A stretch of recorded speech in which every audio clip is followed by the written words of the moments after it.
ప్రభు పేరిట వందనాలు. సక్సెస్ఫుల్గా మనం మొదటి సమూయేలు గ్రంథం మొదటి గ్రంథాన్ని చక్కగా పూర్తి చేసుకున్నాం. ఈరోజు రిజల్ట్స్లో కూడా ప్రతి ఒక్కరూ మీ సత్తా చాటారు. చాలా సంతోషం. మీ అందరికీ పెట్టిన జవాబుల్లో ఎక్కడ మనం మిస్ అయ్యామనేది అర్థమై ఉంటుంది అనుకుంటున్నాను. రైట్, చాలా బాగా రాశారు అందరూ కూడా. ప్రభు మిమ్మల్ని అందరినీ దీవించిన గాక. మనం కొంచెం లేట్లో ఉన్నాం, ఎందుకంటే ఒకటో ప్లాట్ఫామ్ మీదకి రావాల్సింది రెండో ప్లాట్ఫామ్ మీదకి వెళ్ళింది ట్రైన్. అందువల్ల మళ్ళీ అటు ఎక్కి ఇటు దిగేసరికి కొంచెం లేట్ అయింది. సో మనం కంటిన్యూ చేద్దాం. మీకు స్క్రీన్ కనపడుతుందమ్మా? అందరికీ స్క్రీన్ కనపడుతుంది కదా? రైట్, మీకు ఇబ్బంది ఏమి లేదు. మళ్ళీ నేను అది గ్రూప్లో కూడా పోస్ట్ చేస్తాను. ఈరోజు మనం సమూయేలు 2వ గ్రంథాన్ని ధ్యానం చేయబోతున్నాం. మొదటి గ్రంథం అంతా కూడా ఎవరి గురించి మనం ధ్యానం చేసామంటే, ఎవరన్నా ఎవరు మ్యూట్లో పెట్టలేదమ్మా? సౌండ్ వినపడుతుంది చూడండి. ఇంకెవరో సిస్టర్ గారు అక్కడ స్క్రీన్లో మ్యూట్లో పెట్టలేదు.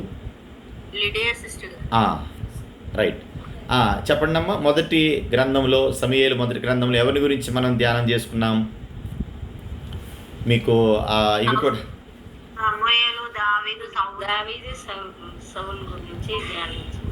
నో నో నో మనుషులు ఏర్పరచుకున్న రాజైన సౌలు గురించి మనం మొదటి గ్రంథమైన సమూయేలు గ్రంథం అంతా ధ్యానం చేశాం. మీకు ఆ గ్రంథ విభజనలో కూడా మేము చెప్పాం. అలాగే దీంట్లో ఈ గ్రంథంలోకి వచ్చేసరికల్లా దేవుడు ఏర్పరచుకున్న రాజు దావీదు గురించి ఈ గ్రంథంలో మనం చూస్తాం అన్నమాట. మీకు ఆ ప్రజెంటేషన్లో మీకు కనపడతా ఉంటుంది. మీరు రాసుకోవచ్చు, తర్వాత వాటిని ధ్యానం చేసుకుందరు. ఎందుకంటే ఆలస్యమైంది కాబట్టి ఈరోజు 12 అధ్యాయాలు మనం కంప్లీట్ చేస్తాము. రైట్, ఈ పుస్తకం సమూయేలు 2వ గ్రంథం అనేది 10వ పుస్తకం అన్నమాట. మన మొదటి సమూయేలు మొదటి గ్రంథం 9వ పుస్తకం అయితే ఇది 10వ పుస్తకం అన్నమాట. ఈ గ్రంథంలో మనం దేవుడు ఏర్పరచుకున్నటువంటి రాజు అయినటువంటి దావీదు గారిని గురించి మనం ఈ గ్రంథంలో ధ్యానం చేస్తామన్నమాట. అందరూ ఫాలో అవుతున్నారు కదా? రైట్, ఈ దావీదు యొక్క చరిత్ర అంతా కూడా మొదటి సమూయేలు గ్రంథం 16వ అధ్యాయంతో ఆరంభమయ్యి మొదటి రాజుల గ్రంథం 2వ అధ్యాయం దాకా ఉంటుందన్నమాట. సో అంటే చాలా లెంతీ ఈయన గురించి, దావీదు గారి గురించి మనం చాలా నేర్చుకుంటామన్నమాట. ఇన్ని గ్రంథాల్లో ఇతని గురించిన ప్రస్తావన ఉంది. పాతమైన గ్రంథంలో ఒక ప్రాముఖ్యమైనటువంటి ఒక వ్యక్తి ఈయన.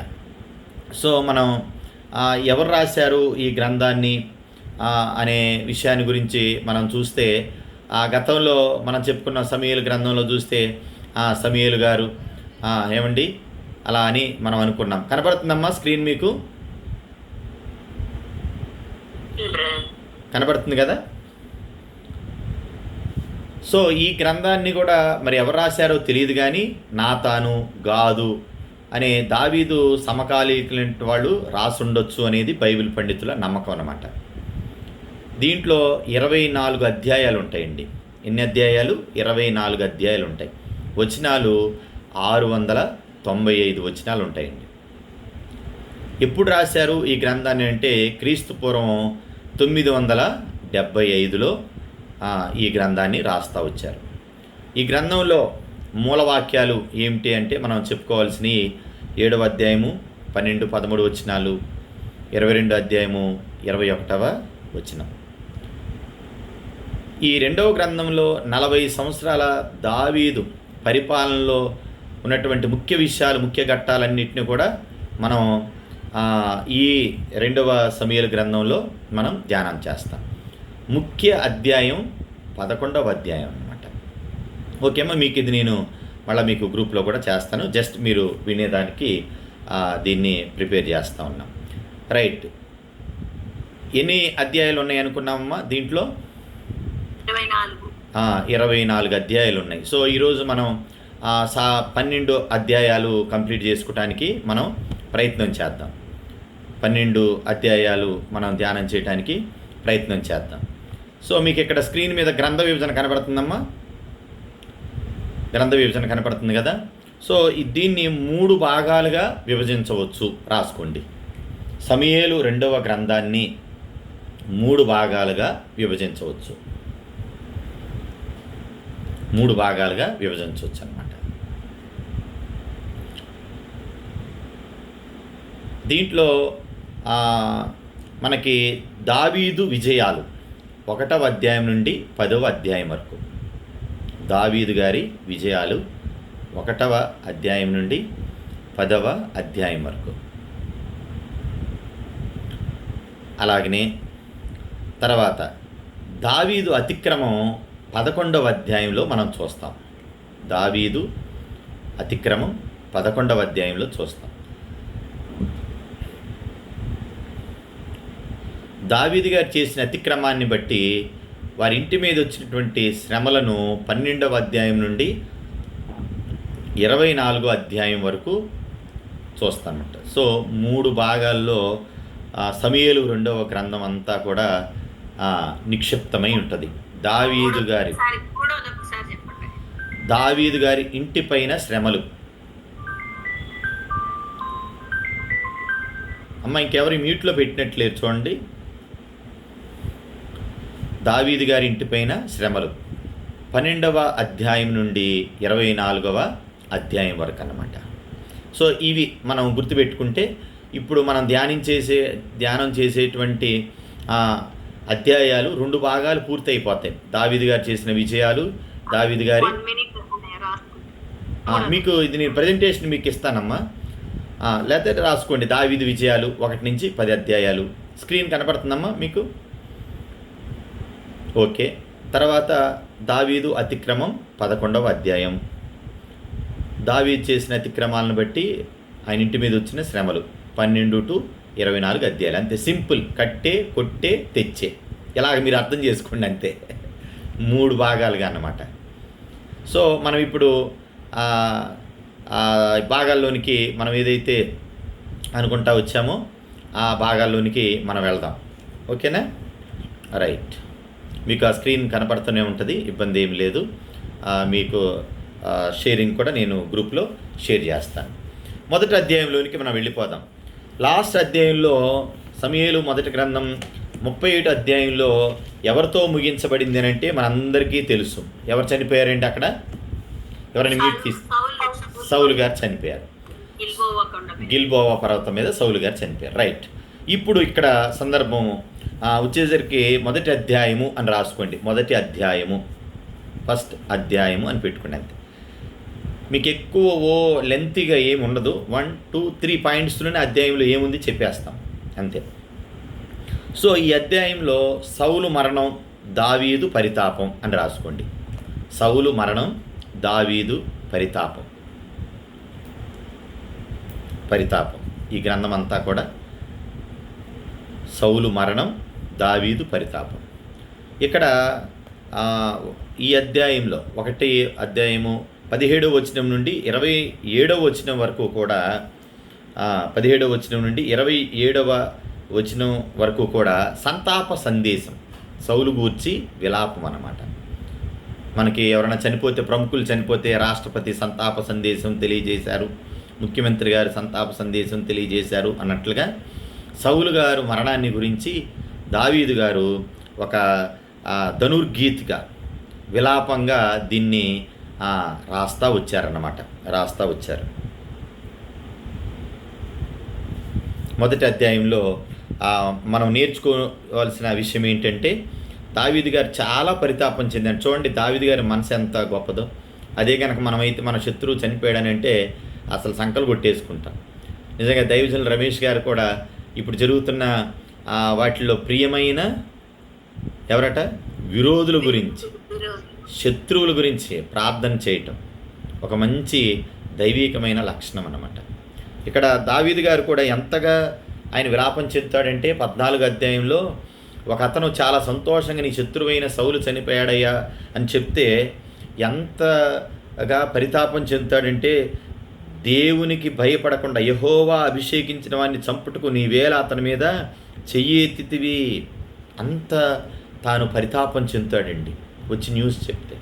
సో ఈ అధ్యాయంలో మనం నేర్చుకునే విషయం ఏంటంటే సౌలు గారి మరణం, దావీదు గారి యొక్క పరితాపం, దానిలో భాగంగా 17వ వచనం నుండి 27వ వచనం వరకు సంతాప సందేశాన్ని తెలియచెప్పటం.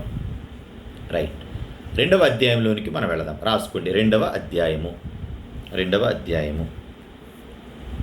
ఈ చిన్నగా మనము ఏమవుతూ ఉంటామంటే దావీదు గారి విజయాలు, రాజకీయపరమైనటువంటి విజయాలను, ఆత్మీయమైనటువంటి విజయాలు, దావీదు గారి సైన్యం చేసిన విజయాలు మీకు ప్రజెంటేషన్లో మీకు ఉంటాయి. మీరు తర్వాత ఫాలో అవుతూ చూసుకొని మీరు స్టడీ చేసుకునేటప్పుడు ఈ ప్రజెంటేషన్ బట్టి మీరు చదువుకుంటే చక్కగా అర్థమవుతుంది. ఇది ఆన్లైన్ క్లాస్ కాబట్టి నేను వివరించుకుంటా ముందుకు వెళ్తాను. ఈ 2వ అధ్యాయంలో మనం చూస్తే ఇక్కడికి తన 2 భార్యలతో ఇక్కడికి దావీదు గారు ఎక్కడికి చేరతారని అంటే హెబ్రోన్కి వస్తారనమాట. మనం మొదటి సమూయేలు గ్రంథంలో చూసాం కదండి, ఎవరెవరు ఉన్నారు అక్కడ? అహీనోము, తర్వాత అబీగయీలు, 2 భార్యలు అక్కడ ఉన్నట్లుగా మనం చూస్తాం. వాళ్ళతో కలిసి దావీదు గారు హెబ్రోన్లో చేరుట. అహీనోయము, అబీగయేలు 2 భార్యలతో కలిసి హెబ్రోన్లో చేరుట.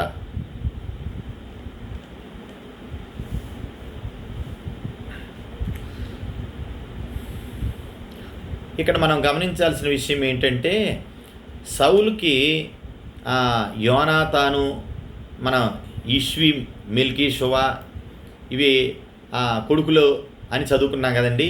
ఇక్కడ ఇష్బోషేతు అనే కొడుకు కూడా పరిచయం అవుతాడు మనకి. ఇష్బోషేతు అనే కొడుకు పరిచయం అవుతాడు. 8వ వచనంలో మీరు చూస్తే 8వ వచనము 10వ వచనం కలిపి ఉంటాయి. అక్కడ మీకు ఇష్బోషేతు సౌలు యొక్క సైన్యాధిపతి నేరు కుమారుడగు అబ్నేరు అను సౌలు యొక్క సైన్యాధిపతి సౌలు కుమారుడగు ఇష్బోషేతును మహనీయమునకు తోడుకుని పోయి ఏం చేస్తాడనంటే, మరి తండ్రి చనిపోయాడు కదా, దావీదుని ఏంటంటే ప్రవక్త ద్వారా దైవాభిషేకం మాత్రం జరిగింది, పూర్తి స్థాయి రాజ్య పట్టాభిషేకం జరగలేదు. ఎందుకని? సౌలు గారు ఉన్నారుగా, ఆయన తరిమే పని మీదే ఉన్నాడు. సో ఇక్కడ ఏమైందనంటే సౌలు యొక్క కుమారుణ్ణి అబ్నేరు ఎవరు అని అంటే సౌలు సైన్యాధిపతి, మిలిటరీ జనరల్ అనమాట. సౌలు మిలిటరీ జనరల్ ఎవరు అంటే అబ్నేరు. ఈయన ఆధ్వర్యంలో ఏం చేస్తూ వచ్చారంటే సౌలు బదులుగా ఇష్బోషేతుని రాజుగా పట్టాభిషేకం చేశారు. అప్పటికి ఆయన ఏజ్ ఎంత అంటే 40 ఇయర్స్, 40 సంవత్సరాలు. ఈయన కూడా తండ్రిలాగానే ఎన్ని సంవత్సరాలు పరిపాలించాడు? 2 ఇయర్స్, అంతే. 2 ఇయర్స్. సౌలు కూడా అంతే కదండి, 2 ఇయర్సేనా? అలా గుర్తుపెట్టుకోవాలన్నమాట. మన తండ్రి కొడుకులు 2 కూడా ఒకే బళ్ళు నడుస్తున్నారు, 2 సంవత్సరాలే పరిపాలించారు. చెప్పండి. అంతేనమ్మా, 2 ఇయర్స్. 40 ఇయర్స్ అప్పుడు రాజయ్యాడు. 2 ఇయర్స్ మాత్రమే ఈయన రాజ్య పరిపాలన చేస్తూ వచ్చాడనమాట. సో ఇక్కడ మనకి పరిచయం అయ్యేటువంటి వాళ్ళు దావీదు పక్షాన ఉన్నటువంటి వారు మనకి ఇక్కడ పరిచయం అవుతారనమాట. దావీదు పక్షాన ఉన్నటువంటి వాళ్ళు పరిచయం అవుతారు. వాళ్ళు ఎవరు అని అంటే 18వ వచనం చూడండి, 2వ అధ్యాయము 18వ వచనం చూడండి. 2వ అధ్యాయము 18వ వచనం చూడండి. 2వ అధ్యాయం 18 వస్తే యోవాబును ఇక్కడ చూడండి అమ్మా. 17వ వచనంలో చూస్తే మనకు అక్కడ సెరూయాకి 3 కుమారులు ఉంటారనమాట. ఎవరుంటారమ్మా? 3 కుమారులు ఉంటారు. ఒకడి పేరు ఏంటంటే యోవాబు, 2వ వాడి పేరు అబీషై, 3వ వాడి పేరు ఆషాహేలు. 18వ వచనం 2:18 అని రాసుకోండి. మొదటి వాడి పేరేమో యోవాబు, 2వ వాడి పేరు అబీషై, 3వ వాడి పేరు ఆషాహేలు. ఇవన్నీ మనకి ఇక ఈ లోపలికి వెళ్ళే కొద్దీ వీళ్ళ పేర్లు మనకు టచ్ అవుతూ ఉంటారనమాట. ఈ వ్యక్తులు, ఈ 3 కూడా ఎవరంటే దావీదు పక్షాన నిలిచినటువంటి వారన్నమాట. సో దీంట్లో ఆషాహేలుకు ఒక ప్రత్యేకత ఉందండి. ఆషాహేలుకి ఒక ప్రత్యేకత ఉంది. ఆషాహేలుకి ప్రత్యేకత ఏంటంటే అడవి లేడంత తేలిగ్గా పరిగెత్తాడు. అది అతని మరణానికి కూడా కారణమైంది. ఒకసారి దేవుడు మనకిచ్చిన గిఫ్ట్ని ఆయన పరిచర్య కొరకు, ఆయన సేవార్థమే మనం వాడాలి. ఈయనకి ఏంటంటే అడవి లేడిలాగా తేలిగ్గా పరిగెత్తేస్తానని చెప్పేసి ఏమవుతాడనంటే అబ్నేర్ను తరవటం మొదలు పెడతాడు. అబ్నేర్ ఎవరండి? సౌలు యొక్క సైన్యాధిపతి. సైన్యాధిపతిని తరమొద్దు అని అబ్నేర్ చెప్తాడు. ఏమంటాడంటే అబ్నేరు, అయ్యా నువ్వు సెరూయా కుమారుడివి, నాకు యోవాబు మీ అన్నయ్య యోవాబు నాకు చాలా పరిచయం, నన్ను తరమొద్దు అని అంటే కూడా తరిమేస్తాడండి. ఈ అధ్యాయంలో ఆషాహేలు మరణం అని రాసుకోండి. ఆషాహేలు మరణం,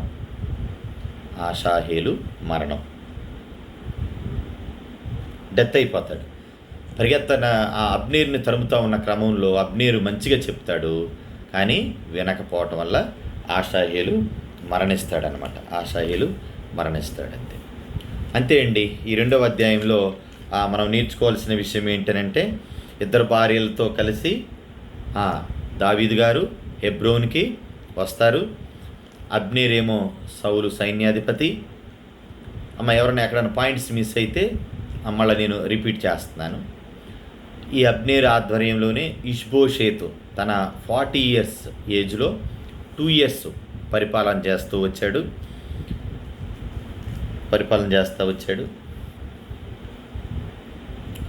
ఇక్కడ మనకి సెరూయా 3 కుమారులు పరిచయం అవుతారు. యోవాబు, అబీషై, ఆషాహేలుకి ఉన్న ప్రత్యేకత ఏంటంటే అడవి లేడంత తేలిగ్గా పరిగెత్తాడు. అది అతని మరణానికి కారణమైంది.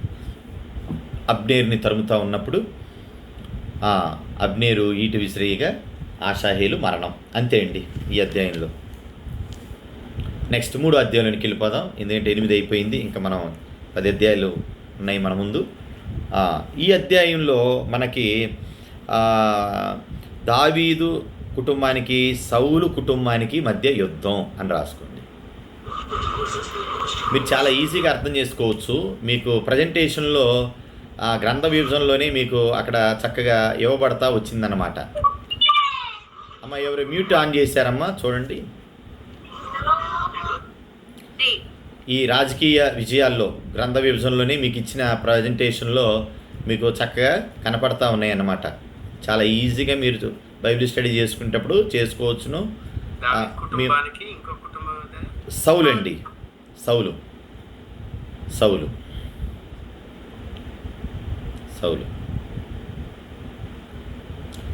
ఈ అధ్యాయంలో మనకి వీరిద్దరి మధ్య జరిగేటువంటి యుద్ధ పరిస్థితులు మనం చూస్తాం అన్నమాట. చూస్తూ ఉంటాం. దావీదు కుటుంబానికే, దావీదు గారికి విజయం వస్తుంది. ఈ అధ్యాయంలో మనం చూస్తే ఇక్కడ మనకి ఈ అధ్యాయంలో దావీదు గారి యొక్క 6 కుమారులు కనపడతారు. దావీదు గారి 6 కుమారులు కనపడతారు. 6 కుమారులు కనపడతారు. నేను జస్ట్ నేను చదివేస్తాను, మీరు రాసుకోక్కర్లా. నేను మీకు నోట్స్ ఇస్తానండి, ఎందుకంటే నాకు కొంచెం ఆఫీసు పరిచయం వీటితో నేను కొంచెం టైం అడ్జస్ట్ అవ్వట్లేదు. అందుకే నోట్స్ అన్నిటికీ నేను నోట్స్ ఇస్తాను. ఆ నోట్స్లో ఉంటాయి, మీరు ఇప్పుడు ఏం రాసుకోవద్దు. మీరు బైబిల్ స్టడీ చదువుకునేటప్పుడు చేసుకుందరు. కానీ ఇక్కడ ఎవరు పుట్టారు అని చెప్పి అమ్నోను అహీనోముకి, కిలియాతు 2వ కొడుకు అబీగయీల్కి, అబ్షాలోము మయాకాకు, అదోనియా హగ్గీతుకు, అట్లాగనే షఫట్య అబీటలుకు, ఇత్రేయాము యగ్ల 6వ కుమారుడు అనమాట. అలాగా హెబ్రోన్లో దావీదుకి ఎంతమంది కుమారులు పుట్టిరి అని అంటే 6 కుమారులు పుట్టిరి. 6 హెబ్రోన్లో. చెప్తా తర్వాత లెక్క ఉంది, ఇంకా 11. మీరు ముందు అధ్యాయాల్లోకి వెళ్తే ఈ 6తో అయిపోలేదు ఆగ్నే సిస్టర్ గారు. 11 మందిని అంటాడు ఇంకా దావీదు. దాంట్లో ఉన్నాడు సొలొమోను. వస్తుంది, లిస్ట్ వస్తుంది, అక్కడ కూడా చెప్తాను నేను మీకు. ముందుకు వెళ్తే మనం నెక్స్ట్ మనం ముందుకు వెళ్ళిపోదాం. దీంట్లో మనకి మీట్లోకి వచ్చేద్దామా. ఇక్కడ చెప్పండి నాన్న. వచ్చిన అధ్యాయం 2 చెప్పరా ఒకసారి? ఏదమ్మా ఇప్పుడు చెప్పిందా? మూడవ అధ్యాయం స్టార్టింగ్లోనే ఉంటుందన్నమాట. మూడో అధ్యాయం స్టార్టింగ్ నుంచే ఇప్పుడు నేను చెప్పిన మాటలన్నీ ఉంటాయి. 2వ వచనం నుండి 5వ వచనం దాకా ఉంటాయి అన్నమాట. 3:2 నుంచి 5వ వచనం వరకు అన్నమాట. రైట్, మనం ముందుకెళ్ళిపోదాము. ఇక్కడ ఏమవుతుందంటే అబ్నేరు, సౌలు సైన్యాధిపతి ఇష్బోషేతు. ఇక్కడ ఏమైందంటే అబ్నేరు ఒక పిచ్చి పని చేస్తాడు. సౌలు ఉపపత్నితో కొంచెం అమర్యాదగా ప్రవర్తిస్తే ఇష్బోషేతు ఖండిస్తాడు. కానీ పెద్దోడు కదా అబ్నేరు, ఏం చేస్తాడనంటే ఇష్బోషేతుని చాలా భయం పెట్టేస్తాడు. అది 11వ వచనంలో చూస్తాం చూడండి. 3:11లో ఈ విషయాన్ని మనం చూస్తాం. 3:11లో తర్వాత మనం చూస్తే దావీదు ఏం చేస్తాడంటే తనకి మొదట మీకాలుతో పెళ్లి చేశాడు కదా. మళ్ళా మీకాలు ఏమవుతుందంటే మీరు 15వ వచనంలోనికి రండి. 15వ వచనంలో చూస్తే పల్తీయేలు అను దాని పెనిమిటి యొద్ద నుండి మీకాలును పిలువనంపెను. మళ్ళా సౌలు ఏం చేశాడంటే పల్తీయేలుకి ఇచ్చి చేశాడు. దావీదు గారికి చేశాక మామూలుడు కాదు కదా, పల్తీయేలుకి ఇచ్చి చేశాడు. ఎందుకంటే ఈయన అడవులు పట్టి తిరుగుతూ ఉన్నాడు కదా. ఇప్పుడు దావీదు ఏం చేశాడంటే సౌలు చనిపోయాడని చెప్పి మీకాలు గారిని మళ్ళా రప్పిస్తాడనమాట భార్యగా. మీకాలు గారిని భార్యగా రప్పిస్తాడు. నేను ఈ ఏదైతే వచనాలు చెప్తానో వాటి మీద మీరు దృష్టి పెట్టండి, రాసుకోండి. అన్న పాయింట్లో మీరు రాసుకోండి. ఎంత ఎన్ని అంటే చరిత్ర కదా ఇదంతా, పెద్ద గ్రంథాలు అయిపోతాయి మీకు. Okay, right. ఇక్కడ ఈ అధ్యాయంలో ఇప్పటి వరకు మనం నేర్చుకుంది ఏంటంటే 6 కొడుకులు పుట్టారు. అబ్నేరు కొంచెం చెడ్డ పని చేయటం, ఇష్బోషేతు భయపడి ఏం మాట్లాడకుండా ఉండటం, దావీదు తన భార్య అయినటువంటి మీకాలును పిలిపించటం. ఇవే పాయింట్స్ అనమాట. ఈ 3 ఉండాలి, ఇంకెంతకంటే ఎక్కువ మనం రాసుకోకూడదు. సో ఇక్కడ ఏమవుతుంది అని అంటే అబ్నేరు ఆషాహేలును చంపాడు. మీకు గుర్తుందా? ముందు అధ్యాయంలో 2వ అధ్యాయంలో గుర్తుంది కదా, ఆషాహేలుని అబ్నేరు చంపేశాడు. ఈ అధ్యాయంలో అబ్నేరు డెత్ రాసుకోండి. అబ్నేరు మరణం. ఎవరు చంపేస్తారు అంటే యోవాబే. మా తమ్ముడిని చంపేస్తావు కదా నువ్వు అని చెప్పి యోవాబు అబ్నేరును చంపుట. అంతే, ఆ పాయింట్ రాసుకోండి. అంతే. ఈ 3వ అధ్యాయంలో ప్రాముఖ్యమైన విషయాలు అవేనండి. 1, సౌలు కుటుంబానికి దావీదు కుటుంబానికి యుద్ధం. 2వది 6 కుమారులు కనటం. తర్వాత మీకాలు మరలా దావీదు దగ్గరికి రావటం. అబ్నేరు మరణం. అంతే. 4వ అధ్యాయంలో అని రాసుకోండి. 4వ అధ్యాయము. ఈ అధ్యాయంలో మనకి ఇష్బోషేతును చంపిన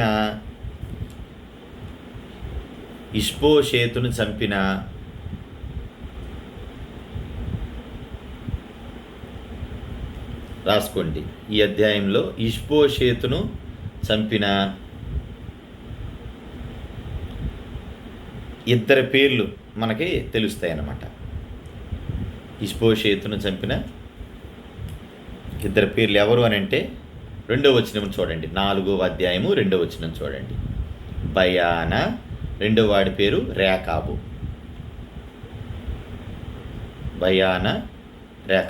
అసలు వీళ్ళు ఎవరో తెలుసా అండి? సౌలు సైన్యాధిపతులు. ఇదే ఇష్బోషేతు సైన్యాధిపతులు. ఇందిరాగాంధీ ఆ సిక్కుల చేతిలో చచ్చిపోయినట్లుగా సొంత సైన్యం చేతిలో ఈయన కూడా మీకు అలా గుర్తుపెట్టుకోండి. సౌలు కుమారుని సైన్యాధిపతులైనటువంటి బయానా, రేకాబు ఇష్బోషేతుని చంపేశారు. సౌలు కుమారుడైన ఇష్బోషేతు సైన్యాధిపతులు ఎవరిద్దరో బయానా, రేకాబు.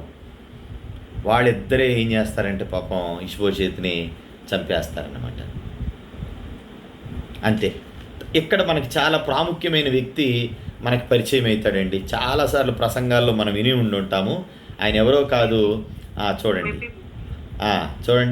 4వ వచనంలో 4 మెఫీబోషేతు ప్రస్తావన 4వ అధ్యాయము 4వ వచనం. మెఫీబోషేతు ప్రస్తావన. ఇతని ఆయన రాసుకుంటామని నేను చెప్పేస్తాను. ఇతను ఏంటంటే పాపం 5 ఏండ్ల వాడుగా ఉన్నప్పుడు ఏమైందనంటే ఆ ఎత్తుకొని పరిగెత్తుతూ ఉంటే పరుగున పోతే కింద పడి హ్యాండిక్యాప్డ్ అయిపోయాడండి. ఈ అబ్బాయి ఫిజికల్లీ హ్యాండిక్యాప్డ్. మెఫీబోషేత్ ఎవరు అని అంటే ఫిజికల్లీ హ్యాండిక్యాప్డ్ ఈ అబ్బాయి అనమాట. అంతే.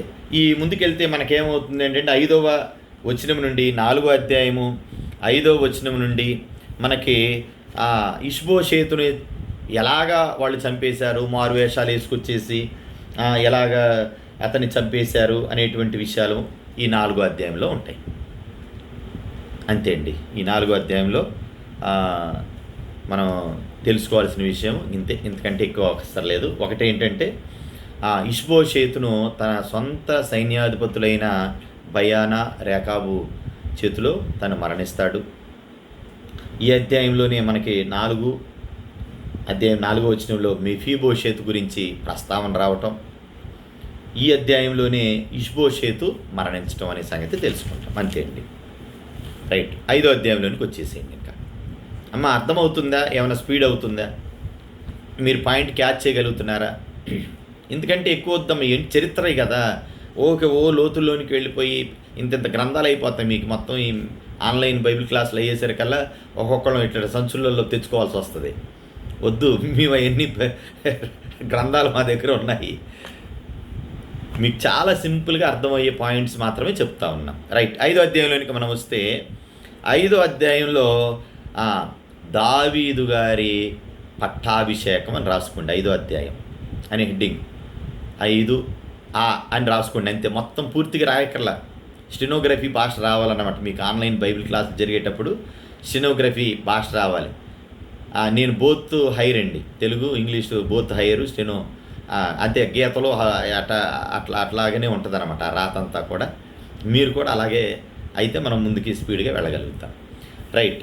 5వ అధ్యాయంలో ఇశ్రాయేలీల చేత దావీదు గారి పట్టాభిషేకం మీకు 3వ వచనం ఆఖరి లైన్లో చూడండి. ఇశ్రాయేలు వారి మీద రాజగుటికే వారు దావీదును పట్టాభిషేకము చేసిరి. 5వ అధ్యాయము 3వ వచనం ఆఖరిలో మనం చూస్తాం. రైట్. 4వ వచనంలో చూస్తే 35 ఇయర్స్ అండి ఆయన రాజు అయినప్పుడు. ఎంత? 35 ఇయర్స్ ఏజ్లో. 35 ఇయర్స్ ఏజ్లో అంటే చక్కటి యోగ్యమైన వయసు అనమాట. ఆ వయసులో దావీదు గారు రాజై 40 ఇయర్స్ అమ్మ. 35 ఇయర్స్ అమ్మ. 35 ఇయర్స్ అమ్మా. బైబిల్ అయితే 30 ఏండ్లు అని ఉన్నాయా? 30 ఏండ్ల వాడే ఏళ్ళని ఆరంభించి. రైట్ అమ్మ. ఓకే క్షమించండి. 30 ఇయర్సే నేను ఇక్కడ రాసుకుంటే పొరపాటు. కరెక్ట్ అమ్మ. 30 ఇయర్స్ అంతే. 30 ఇయర్స్లో పరిపాలన స్టార్ట్ చేసి ఎంతమ్మా 40 ఇయర్స్ అతడు పరిపాలన చేశాడు. అంటే 70 సంవత్సరాలు వచ్చేంత వరకు పరిపాలన చేస్తూ వచ్చాడు. ఇంకా అక్కడ హెబ్రోన్లో 7 సంవత్సరాలు, ఆ తర్వాత ఇశ్రాయేల్ మీద యోధా మీద 33 సంవత్సరాలని స్ప్లిట్ ఇస్తారనమాట. 40 ఏళ్ళు ఎక్కడెక్కడ పరిపాలన చేశాడు అనే దానికి 7 + 33 40 ఇయర్స్ మీకు లెక్క వచ్చేస్తుంది.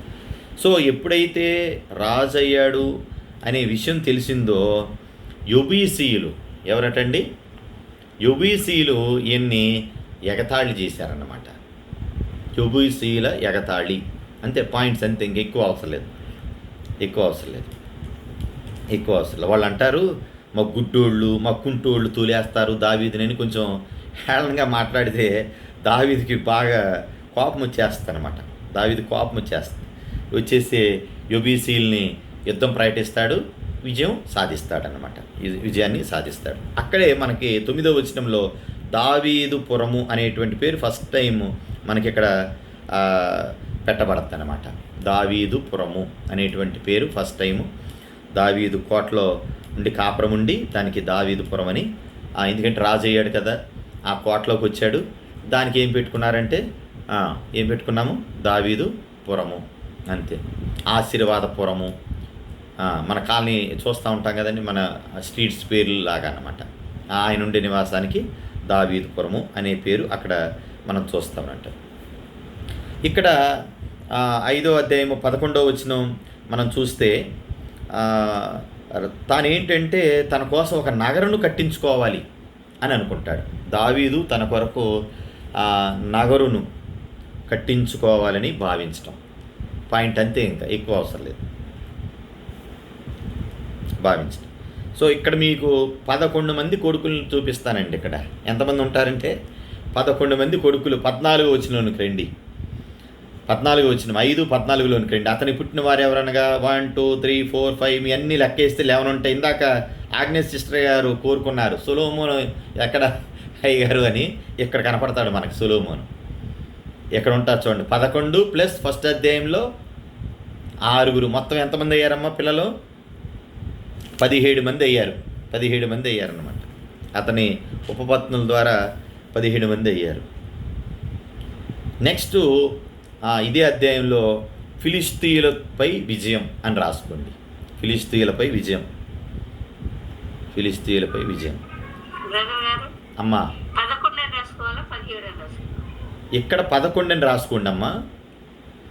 ఆ పక్కన ఏం చేస్తారంటే 11 + 6 = 17 అని అక్కడే రాసేసుకోండి.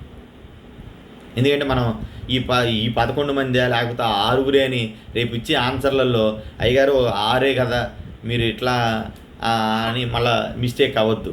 మనం అందరం పోయినసారి మిస్టేక్ అయ్యింది ఎక్కడ అని అంటే 20/20 వచ్చిన వాళ్ళు మీరు అడిగే ఉంటారు.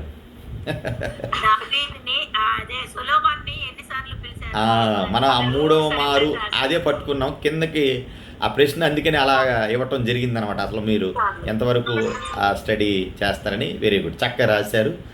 మనం ముందుకు వెళ్ళిపోతే ఫిలిష్తీయులపై విజయం 19వ వచనం నుండి 5వ అధ్యాయము 19వ వచనం నుండి 25వ వచనం వరకు అన్నమాట.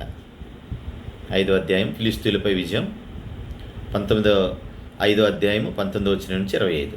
అంతే అండి, ఇంకెక్కువ ఏం రాసుకోవద్దు మీరు. రైట్, 6వ అధ్యాయంలోకి వెళ్ళిపోదాం. ఇంకా 6 అధ్యాయాలు ఉన్నాయి మనకి, ఇంకా టైం కూడా ముందుకు పరిగెత్తుతూ ఉంది. 6వ అధ్యాయంలో దావీదు రాజు అయిన తర్వాత ఆయన మనసు దేని మీదకి పోతూ వచ్చిందనంటే దేవుని మందసం మీదకి పోయింది. 6వ అధ్యాయము 6వ అధ్యాయం అని హెడ్డింగ్ పెట్టుకున్నారా? అక్కడ ఏం చేస్తారంటే దేవుని మందసంకై దావీదు 30,000 మందిని సమకూర్చుట అని రాసుకోండి. దేవుని మందసంకై దావీదు 30,000 మందిని సమకూర్చుట, అంతే. మందసం ఎక్కడుందనంటే మీరు చూడండి 3వ వచనంలోనికి రండి. 3వ వచనంలో గిబియాలోనున్న అబీనాదాబు ఇంట్లో ఉంది. అది ఎక్కడుందంట మందసం? గిబియాలోనున్న అబీనాదాబు ఇంట్లో ఉంది. సో ఈ అబీనాదాబుకి 2 కొడుకులు అన్నమాట. ఒక ఆయన పేరేమో ఉజ్జా, రెండవ ఆయన పేరు అహ్యోను. మీరు ఎక్కడ రాసుకోకర్ల 6వ అధ్యాయము 3వ వచనం అని అక్కడ రాసేసుకోండి. అయిన తర్వాత మీరు మీ స్టడీ టైంలో పేర్లవి మీరు మెన్షన్ చేసుకోవచ్చు. సో వెళ్తూ ఉంటే క్లుప్తంగా మనం చెప్పుకోవాలని అంటే బండి మీద తీసుకుని వెళ్తూ ఉంటేనేమో ఈ అహ్యోను బండికి ముందుగా నడుస్తూ వెళ్తూ ఉన్నాడు. ఈ దావీదు గారు ఏం చేస్తూ ఉన్నారని అంటే సితారాతో, స్వరమండలాలతో, తంబురతో, మృదంగాలతో, పెద్ద తాళాలతో వాయిస్తా దేవుని సన్నిధిలో నాట్యం ఆడుతూ ఉన్నాడు. మీకు ఇక్కడ ఒక పాట గుర్తుకు రావాలి కీర్తనల్లో. చెప్పండి రవీంద్రబాబు గారు, మ్యూట్ ఆన్ చేసి చెప్పండి. కాదు, కీర్తన మనకి కీర్తన కావాలి. 150వ కీర్తన తంబురతోనూ నాట్యముతోనూ తంతి వాద్యములతోనూ మొత్తం లిస్ట్ అంతా ఉంటుంది అనమాట. అది పాడుకుంటా ఆయన దేవుని మందసం ఎదుట వెళతా ఉంటే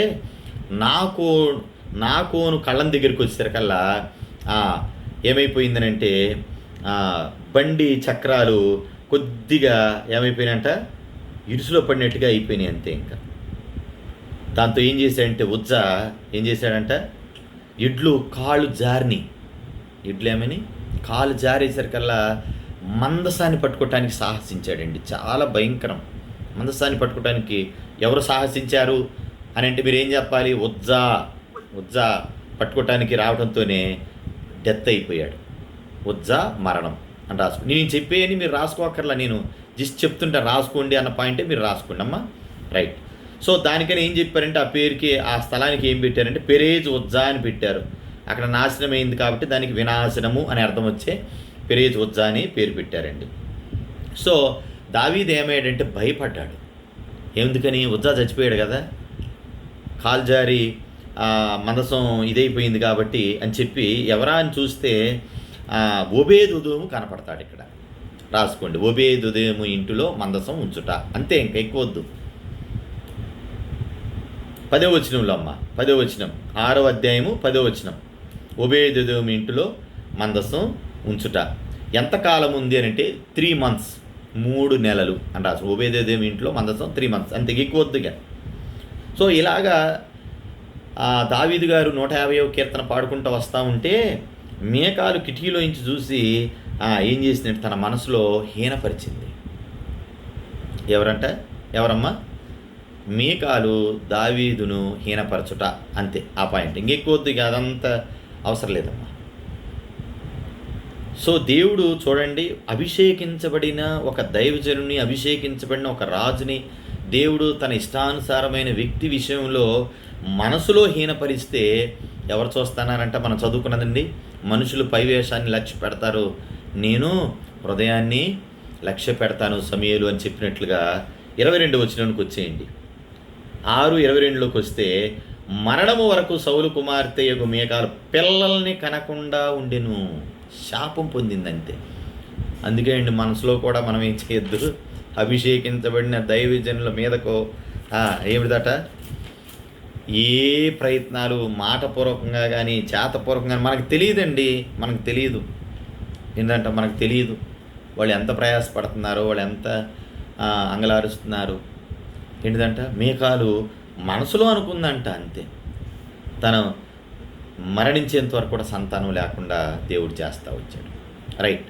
7వ అధ్యాయంలోనికి మనం వెళ్ళిపోదాం. 7వ అధ్యాయంలో మనకి రాసుకోండి, 7వ అధ్యాయం అని రాసుకొని నాతాను ప్రవక్త పరిచయం. ఏ అధ్యాయంలో నాతాను ప్రవక్త పరిచయం జరిగను అని అంటే మనం వెంటనే చెబుతాం, మనకి సంపూర్ణ సంఖ్య 7, 6 కాదు, మనకి 7 సంపూర్ణ సంఖ్య. ఏంటిదండి, 7 సంపూర్ణ సంఖ్య. ఈ అధ్యాయంలో మనకి నాతాను ప్రవక్త గారు కనపడతారు. నాతాను ప్రవక్త గారు కనపడతారు. ఇవన్నీ కూడా మనం 1 నుంచి 10 అధ్యాయాల్లో అంతా ఏంటంటే దావీదు గారి విజయాలు, ఆయన విజయాల గురించి ప్రస్తావించుకుంటూ వస్తూ ఉన్నాం. సో ఇక్కడ ఏమవుతుందంటే దేవునికి ఒక మందిరం కట్టాలి. ఫస్ట్ టైం అన్నమాట దావీదు గారికి ఏముంటుందంట, తన మనసులో దేవుని కొరకు ఒక మందిరం కట్టాలనేటువంటి తలంపును గురించి నాతాను గారితో ప్రస్తావించటం. దేవుడు అక్కడ అంటాడు, నేను ఇంతకాలం ఇశ్రాయేలీయులను 7వ వచనంలో చూడండి అమ్మా, 7వ అధ్యాయం 7వ వచనంలో చూడండి, ఇశ్రాయేలీయులతో కూడా నేను సంచరించిన కాలమంతయు నా జనులను పోషించుడని నేను ఆజ్ఞాపించిన ఇశ్రాయేలు గోత్రంలో ఎవరితోనైనా దేవదారుమయమైన మందిరం ఒకటి మీరు నాకు కట్టిపోతారని నేను అడిగానా? ఏంటంట, దావీదు కట్టాలని అనుకునేసరికల్లా దేవుడు ఏమంటున్నాడు చూడండి, నేను ఎప్పుడైనా మందిరం కట్టమని నేను అడిగానా? ఈ మాట చాలా ప్రాముఖ్యం అండి. 7వ అధ్యాయంలో ప్రాముఖ్యమైన మాట 8వ వచనంలో చదవండి, అది అండర్లైన్ చేసుకోండి అందరూ కూడా. పోయి నా సేవకుడైన దావీదు ఇలాగ చెప్పు నాతాను అని ఏం చెప్తాడంటే, గొర్రెల కాపులో ఉన్న నిన్ను గొర్రెల దొడ్లో నుండి తీసి ఇశ్రాయేలు నా జనుల మీద అధిపతిగా నియమించితిని. ఈ మాట చాలా ప్రాముఖ్యమైందనమాట. అని అంటూ ఏం చెప్తాడంటే, అయ్యా దావీదు, నీ చేతుల మీదుగా మందిరం కట్టబడదు, నీ చేతుల మీదుగా మందిరం కట్టబడదు. 12వ వచనంలోనికి రండి. 7-12వ వచనంలోనికి వస్తే, నీ దినాలన్నీ సంపూర్ణమై నువ్వు నీ పితరులతో నిద్రించిన తర్వాత నీ గర్భం నుండి వచ్చిన నీ సంతతిని హెచ్చించి అతనికి రాజ్యాన్ని స్థిరపరచి అప్పుడు మందిరం కట్టిస్తాను. ఏం చేస్తానంట? అప్పుడు మందిరం కట్టిస్తాను. సో ఈ అధ్యాయంలో మనం ధ్యానించాల్సిన ప్రాముఖ్యమైన విషయాలు ఏంటంటే, నాతాను ప్రవక్త పరిచయం, దావీదు గారికి మందిరం కట్టాలని ఆలోచన రావటం, దేవుడు నాతాను గారికి తెలియచెప్పటం, తర్వాత నీ సంతానంలోంచి నేను మందిరాన్ని కట్టించుకుంటాను అని చెప్పటం. దీనికి ప్రతిస్పందన చూడండి. 7వ అధ్యాయము 18 నుంచి 29 దాకా, 18వ వచనం నుండి 29వ వచనం వరకు దావీదు ప్రతిస్పందన అని రాసుకోండి. దావీదు ప్రతిస్పందన 7వ అధ్యాయము 18 నుండి 29వ వచనం వరకు దావీదు ప్రతిస్పందన. మనకు టైం అయిపోతుంది, దగ్గర అయిపోవచ్చినాయిలేండి అధ్యాయాలు కూడా. టైంకి మనం ముగించుకుందాం. దావీదు ప్రతిస్పందన. ఈ 29వ వచనం అండి, 7వ అధ్యాయము 29వ వచనం ఒక మంచి బ్లెస్డ్ అయినటువంటి వాగ్దానం. ఇది మన ఇళ్లలో, చాలామంది ఇళ్లలో ఈ వాగ్దానం ఉండని ఇళ్ళు నాకు తెలిసి ఉండవు. ఈ వాగ్దానాలు ప్రతి ఇంట్లో పెట్టుకుంటాం. దయచేసి నీ దాసుడినైన నా కుటుంబము నిత్యము నీ సన్నిధి ఉండినట్లుగా దాన్ని ఆశీర్వదించుము. యెహోవా నా ప్రభువా, నీవు సెలవిచ్చున్నావు, నీ ఆశీర్వాదం నుండి నా కుటుంబము నిత్యము ఆశీర్వదించబడును గాక. ఈ మాట ఉంటుంది ప్రతి ఇళ్లలో కూడా, ఈ మాట ఉంటుంది. ఇది వాగ్దానం అని రాసుకోండి. ఇది వాగ్దానం, 29వ వచనం వాగ్దానం. రైట్, 8వ అధ్యాయంలోనికి మనం వెళ్ళిపోదామండి. ఇంకా 8వ అధ్యాయంలోనికి మనం వెళ్ళిపోతే దీంట్లో దావీదు యొక్క మంత్రిమండలి మొత్తం కనపడుతుంది. ఈ 8వ అధ్యాయంలో దావీదు గారి యొక్క విజయాలు గురించి నేర్చుకుంటాం. రాసుకోండి. దావీదు గారి ఏ రాజు మీద యుద్ధం చేశాడు, ఎవరెవరిని ఓడించాడు, ఇవన్నీ కూడా ఈ అధ్యాయంలో ఉంటాయి.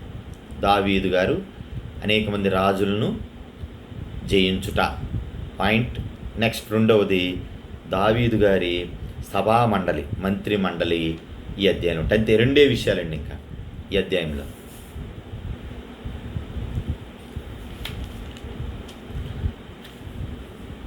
పదిహేను నుంచి 18 వరకు మనం చూస్తే సభామండలి అంతా కూడా మనకి కనపడుతుంది. రైట్, వెళదామా? ముందుకెళ్దామంటారా? 9వ అధ్యాయం అని పెట్టుకోండి. 9 అధ్యాయ అని పెట్టుకోండి. 9a. ఇది దావీదు గారి యొక్క ఒక మంచి చాలా ప్రాముఖ్యమైనటువంటి అధ్యాయం అండి. మంచి మనసు, దావీదు గారి మంచి మనసును మనం ఈ అధ్యాయంలో చూడవచ్చు. ఎందుకనంటే దావీదు గారికి ఒక ప్రాణ స్నేహితుడు ఉన్నాడండి. ఆయన పేరు మనందరికీ తెలుసు, యోనాతాన్ గారు అన్నమాట. ఆయనని బట్టి నేను ఏదైనా ఉపకారం చెయ్యాలి అనేటువంటి ఒక ఆలోచన ఈ అధ్యాయంలో మనం చూస్తాం. రాసుకోండి. యోనాతాన్ను బట్టి ఉపకారం చేయుటకు దావీదు ప్రయత్నం అని రాసుకోండి. అంతే.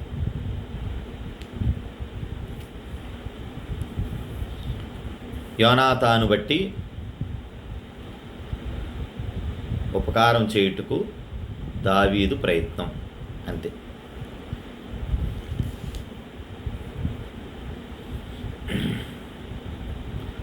సో యోనాతాను కుమారుడైనటువంటి, ఇందాక మనం చదువుకున్నా కదండి, ఎవరు? మెఫీబోషెత్తు. 5 ఏళ్ళు ఉన్నప్పుడు వాళ్ళ దాది ఎత్తుకొని పరిగెత్తేసరికి అలా కాళ్ళు ఇరిగి ఫిజికల్లీ హ్యాండిక్యాప్డ్ అయిపోయాడు, కుంటివాడుగా ఉన్నాడన్నమాట. సో దావీదు గారు ఇతన్ని ఎక్కడి నుంచి తీసుకొచ్చారు అని అంటే లోదెబారు. రాసుకోండి. లోదెబారు. రేపు రావచ్చు, మెఫీబోషెత్ ఎక్కడి నుంచి దావీదు దగ్గరికి వచ్చును అని అంటే, మేము ఖమ్మం నుంచి అని రాయకూడదు, నేను తిరువూరు నుంచి అని రాయకూడదు, విజయవాడ నుంచి అని నేను రాయకూడదు. పొరపాట్లు కపాలనాయ్ గారు విజయవాడలోనే కదా మేము ఉందామని చెప్పేసి రాసేసేయండి అని రిప్లై రాదు. లోదెబారు 4వ వచనంలో ఉంటుంది చూడండి. 9వ అధ్యాయము 4వ వచనంలో మనకి లోదెబారు ఉన్నటువంటి మాకీర్ ఇంట్లో అతను ఉన్నట్టుగా సమాచారం తెలుస్తుంది. దీంట్లో మనం బాగా హృదయానికి హత్తుకోవాల్సిన మాటలు ఏంటంటే 9వ అధ్యాయం 8వ వచనంలోనికి రండి. 9:8 వచనం. చచ్చిన కుక్క వంటినైనా అతడు నమస్కరించి, చచ్చిన కుక్క వంటినైనా నా ఎడల నువ్వు దయచూపుటకు నీ దాసుడినగు నేను ఎంతటి వాడను. ఈ మాట అన్నమాట.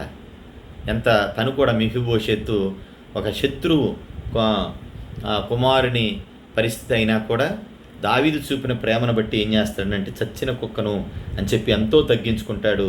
దానికని దావీదు ఏం చేస్తాడో తెలుసా? చూడండి, 12వ వచనంలోకి వచ్చేసేయండి.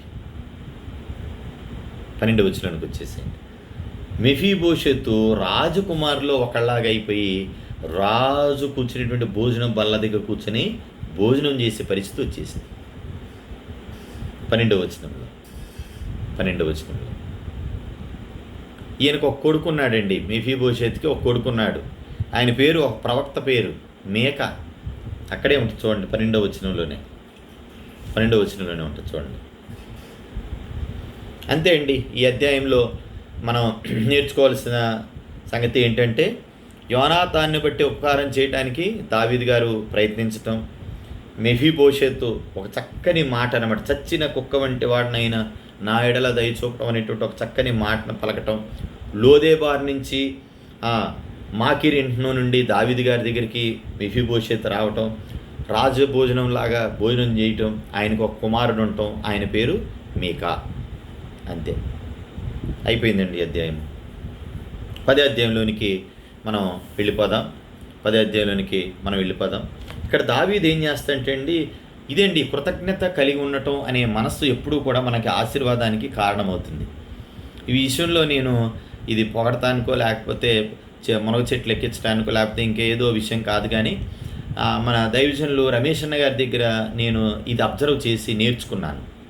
మరి మీరు ఎంతమంది దీన్ని స్వీకరించారో నాకు తెలియదు, కానీ ప్రతి విషయంలో కూడా అన్న మీకు చాలా కృతజ్ఞతలు అన్న, మీకు చాలా థ్యాంక్స్ అన్న, మీకు చాలా వందనాలు చేసిన, అది ఎలాంటి పని అయినా కూడా కృతజ్ఞత అనే పదం దైవిక లక్షణం అన్నమాట.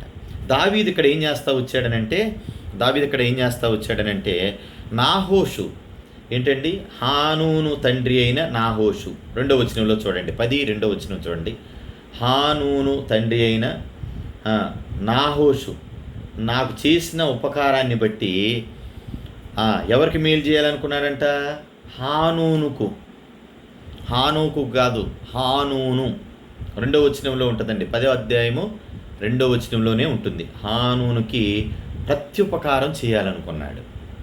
చూడండి ఎంత మనసు, చూడండి చిన్న చేసిన ఏ మేలు కూడా వదిలిపెట్టకుండా చేసుకొస్తున్నాడు. ఒక పక్కన చూస్తే యోనాతాను కొడుకు ఎక్కడున్నాడు, చనిపోయాడు కదా అతని తండ్రి అని చెప్పి మెఫీబోషెతు గారిని తేవటం.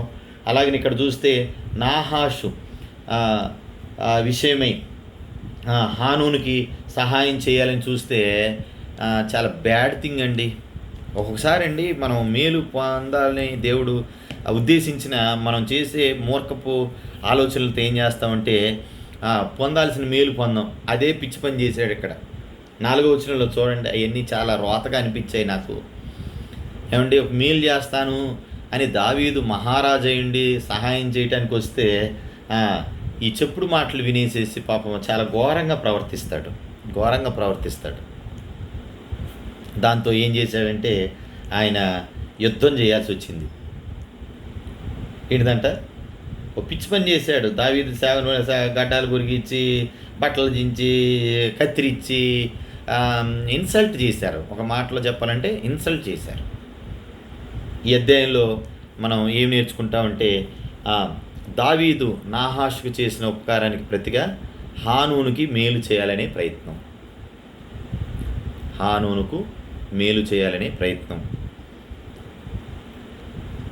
రెండవది, హానూను అమర్యాదగా ప్రవర్తించటం.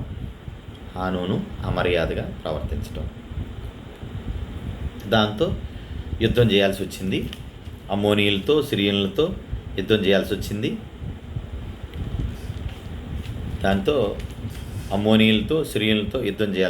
యుద్ధంలో దావీదు గారి జయం. అంతే అండి, అంతే రాసుకోండి. 3 పాయింట్లు, ఎక్కువ అవసరం లేదు. ఇంకా 3 పాయింట్స్ అన్నమాట, 3 పాయింట్స్.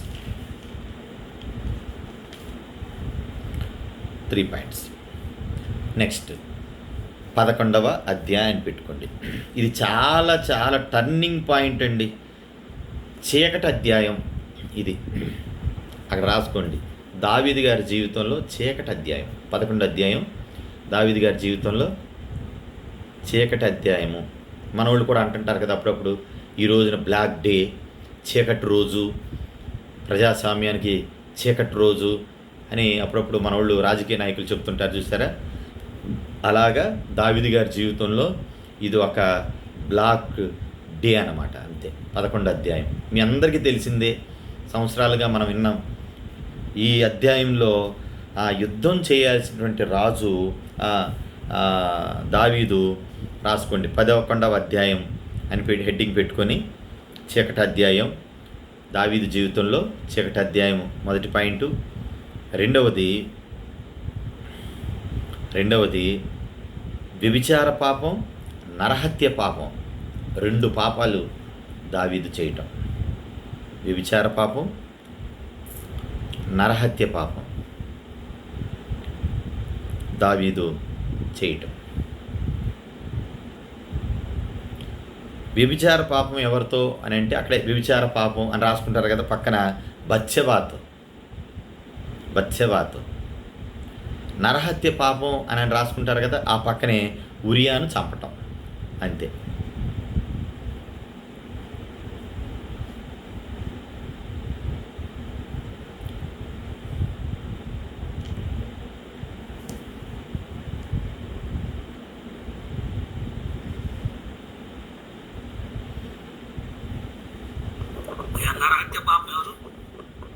అయ్యా, ఉరియాని చంపటం. నరహత్య పాపం, ఉరియాని చంపటం.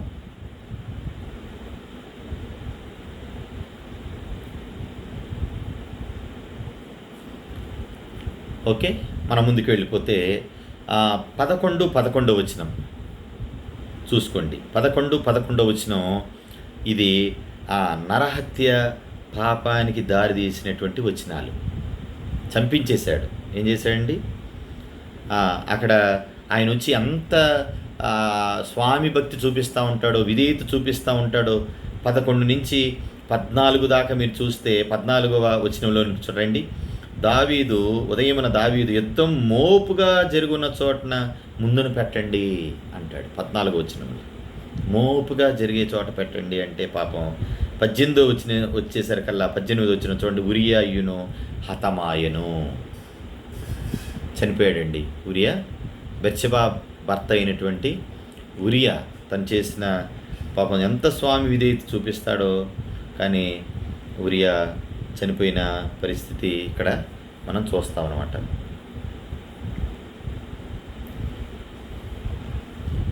చూడండి 11వ అధ్యాయం ఆఖరి వచనం చూడండి. ఈ పాపం చేయటం ద్వారా ఒక కొడుకుని కూడా కనే పరిస్థితిలో దేవుడు ఒక స్టేట్మెంట్ ఇస్తాడు చూడండి. అయితే దావీదు చేసినది యెహోవా దృష్టికి దుష్కార్యముగా ఉండెను. ఏ పని దేవుని దృష్టికి దావీదు విషయంలో దుష్కార్యముగా ఉండెను అని అంటే మనం చెప్తాం, వ్యభిచార పాపం, నరహత్య పాపం, బత్షెబాను అలాగనే పాపం, ఉరియాను చంపటం అనే పాపం ఆయన దృష్టికి ఏమైందంటే దుష్కార్యంగా మారింది. అంతే అండి 11వ అధ్యాయం. ఈ 12వ అధ్యాయంలో చాలా మనందరికీ తెలిసిన ఒక ఉపమానం ఏంటంటే, ఈ 12వ అధ్యాయంలో ఒక కథ రూపంలో నాతాను, రాసుకోండి 12వ అధ్యాయం అని హెడ్డింగ్ పెట్టుకొని, కథ రూపంలో నాతాను దావీదును హెచ్చరించుట. కథ రూపంలో నాతాను దావీదును హెచ్చరించుట.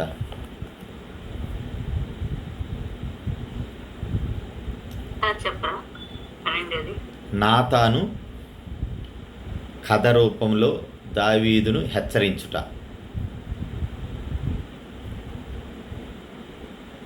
రైట్. ఇక్కడంతా ఉంటుందండి. ఒక ఆయన ధనవంతుడు ఉన్నాడు, ఒక దరిద్రుడు ఉన్నాడు. ధనవంతుడికి విస్తారమైన గొడ్లు ఉన్నాయి. ఈ దరిద్రుడికేమో ఒక్కగానొక చిన్న ఆడగొర్రె పిల్ల తప్ప ఏమీ లేదు. ఆ ధనవంతుడి ఇంటికేమో మార్గాన పోయేటువంటి వాళ్ళు వస్తే ఏం చేస్తాడంటే, ఈ దరిద్రుడి దగ్గర ఉన్న ఆడగొర్రె పిల్లని తీసుకెళ్ళి దాన్ని వధించి అతను భోజనం చేస్తాడు అని చెప్పి ఆ కథలాగా అనమాట. ఇదంతా కథలాగా నేను బ్రీఫ్ చేశాను. అది చెప్పి దావీదుని అడుగుతాడనమాట, ఇలా చేయటం కరెక్టా కాదా అంటే, అసలు దావీదు గారు అసలు మామూలుగా కాదు, అసలు ఒక లెవెల్లో డైలాగులు చెప్తారు, సినిమాలో డైలాగులు చెప్తున్నారు చూసారా, అలాగ చెప్పేసేస్తే 7వ వచనం చూడండి. నాతాను దావీదును చూచి ఆ మనుష్యుడవు నీవే. హెచ్చరిక, ఇందా చెప్పాక కథ రూపంలో దావీదుని హెచ్చరించినటువంటి హెచ్చరిక ఇక్కడ మనకి కనపడుతుంది. దేవుని యొక్క శాపం బయలుదేరి వచ్చిందండి. ఇక్కడ ఈ పని వల్ల ఏమైందనంటే దావీదు ఇంటి మీద శ్రమలు, మనం అనుకున్నా కానీ 12వ అధ్యాయం నుంచి 24వ అధ్యాయం దాకా 12 అధ్యాయాల చరిత్ర అంతా ఇక్కడి నుంచే స్టార్ట్ అయిపోయింది. మీరు చూస్తే ఇక్కడ చూడండి, ఎక్కడి నుంచి 11వ వచనం నుండి చూడండి. దేవుని ఉగ్రత అని రాసుకొని 11వ వచనం నుండి 15వ వచనం అని రాసుకోండి. అంతే, 11-15 అని పెట్టుకోండి. దేవుని ఉగ్రత, దావీదుపై దేవుని ఉగ్రత, అంతే. తర్వాత మీరు దాన్ని ధ్యానం చేస్తే ఈ పర్యవసానాలు మనం తర్వాత గ్రంథాల్లో మనం చదివేటప్పుడు ఇక్కడ ఏదైతే దేవుడు పలికిచ్చాడో నాతాను గారి ద్వారా అవే నెరవేరుతాయి. మనం రాబోయే రాజుల గ్రంథంలో చెప్పండి నాన్న. దేవుని ఉగ్రత 11వ వచనం నుంచి అన్నయ్య. అంతేనమ్మా, 15వ వచనం వరకు 11-15 అని పెట్టుకోండి. దావీదుపై దేవుని ఉగ్రత, అది నెక్స్ట్ మీరు స్టడీ చేసుకోండి. ఆ తర్వాత మనం ఇక్కడ చూస్తే ఏంటంటే మరి ఊరియా భార్యతో ఒక కొడుకుని కనటం మనం 11వ అధ్యాయంలో చూస్తూ వచ్చినట్లుగా ఏమైనాడనంటే చనిపోయాడండి. ఏమైపోయాడు? కుమారుడు చనిపోతే ఆ కుమారుని కొరకు జబ్బు పడి ముందు ఏం చేశాడంటే బహుజబ్బు పడిన 16వ వచనం చూస్తే మీకు కనపడుతుంది.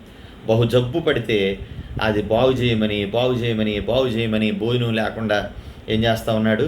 ఫాస్టింగ్ ప్రేయర్ ప్రకటించేశాడు. ఇంకా ఏం చేశారంటే దావీదు గారు ఫాస్టింగ్ ప్రేయర్లు ప్రకటించేస్తే 7వ రోజున ఆ బిడ్డ ఏమైపోతాడంటే మరణిస్తాడండి. 7వ దినాన ఆ బిడ్డ ఏమైపోతాడంటే మరణిస్తాడు. ఇంకప్పుడు 7వ దినాన బిడ్డ మరణించుట. ఇవి చెప్పేవన్నీ కూడా పాయింట్స్ లాగా టక్కన మీరు రాసేసుకోండి. సో వెంటనే దావీదు ఏం చేస్తుంటే లేచి స్నానం చేసేసి ఫ్రెష్ అయిపోయి అప్పుడు భోజనం చేసి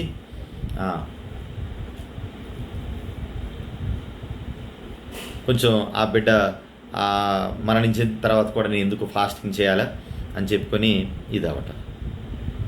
రండి 24వ వచనంలోనికి మనం వస్తే 24వ వచనంలోనికి వస్తే తర్వాత దావీదు తన భార్య అయిన బత్షెబాను ఓదార్చి ఆమె యొద్దకు పోయి ఆమెను కూడగా ఆమె ఒక కుమారుని కనెను. దావీదు అతనికి సొలొమోను అని పేరు పెట్టెను. ఇక్కడి నుంచి సొలొమోను మనకు కనపడతారు. ఈయనకి ఇంకో పేరు కూడా ఉందండి. ఈయనకి సొలొమోను గారికి ఇంకో పేరు కూడా ఉంది. అదేంటనంటే ఆయన ఎవరు పెట్టారు ఇదేనంటే యెహోవా అతనిని ప్రేమించి నాతాను అను ప్రవక్తను పంపగా అతడు యెహోవా ఆజ్ఞను బట్టి ఎదీద్యా అని అతనికి పేరు పెట్టాను. దావీదు గారు పెట్టిన పేరేమో సొలొమోను, ఏంటంట దేవుడు పెట్టిన పేరేమో ఎదీద్యా. అంటే దాని అర్థం ఫుట్ నోట్లో ఉంటుంది చూడండి, యెహోవాకు ప్రియుడు, అంతే.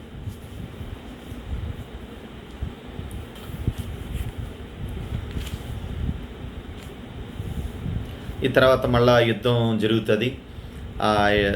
దావీదు యుద్ధం జయించడం అవన్నీ కూడా 31 వచ్చిన వరకు ఉంటాయి. మనం మన బైబిల్ స్టడీలో వాటిని మనం నేర్చుకోవద్దు. ఇదండి 12 అధ్యాయాల్లో మనం నేర్చుకున్నటువంటి విషయాలు. 1 నుంచి 10 విషయాల్లో 10 అధ్యాయాలు దావీదు విజయాలు, 11లో దావీదు అతిక్రమం. ఈ 2 పాయింట్స్కి మనం కవర్ చేసుకున్నాం. 3వది దావీదు ఇంటిపై శ్రమలు 12వ అధ్యాయంలో నుండి స్టార్ట్ అయ్యి 24 వరకు ముగిస్తాయి. మనకు టైం కూడా లేట్లో ఉన్నాము. ఒక ప్లాట్ఫామ్ మీద నుంచి లేట్గా ఈరోజు రావటం వల్ల మరొక ప్లాట్ఫామ్ మీదకి రైట్.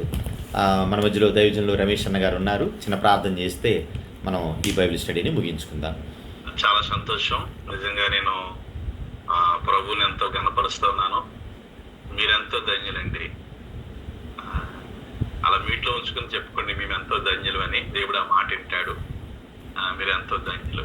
నిజంగా ప్రసాద్ అన్నగారికి నా హృదయపూర్వక దర్శనం. ఒక స్తుతి నైవేద్యం ఒక చిన్న పరిచర్యగా ప్రారంభమై